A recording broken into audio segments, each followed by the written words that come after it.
Unite 13 Gur û berxik hebû tu nebû dibêjin wextekî gurek hebû. Ev gur dibîne ku li baniya çiyayekî avek ji kaniyekê derdikeve û berbijêr de diherike û tê.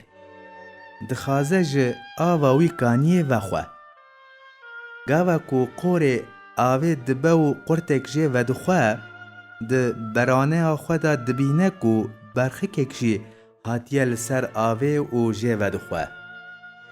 Kêlika ku çavê wî li berxikê dikeve, aha, ev xarina min ya îro ye, dibêje û kêfxweş dibe. Lêbelê dibêje ku divê ew hêcetekî bibîne û paşê wê berxikê bigire û bixwe. Piştî hingê gazî berxikê dike û bi hêrs jê re wiha dibêje: Ev çi cesaret e li te berxikê ku tu hatî û ava ku ez vedixwim şulî dikî? Berxika reben: Nexêr esbenî nexêr, heke ava li wir şulî ye, sedem ne ezim, lewra av ji aliyê te berbe aliyê min ve berjêr diherike û tê, dibêje.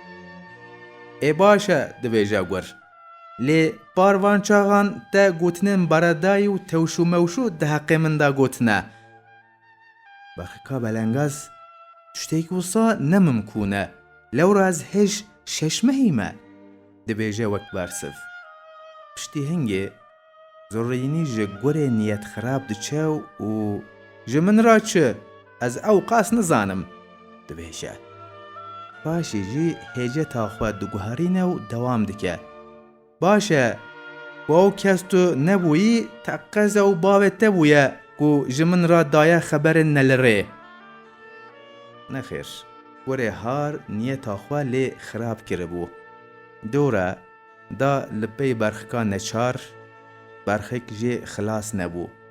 Gurî ew girt ku hema wisa bixwe. Hêj di nav lepên gurî da nemirî, ji devê berxikê ev gotin derdikeve: Zalim û zorker bêbextin, her mazeretê ji xwe re kar û xizmet dibînin.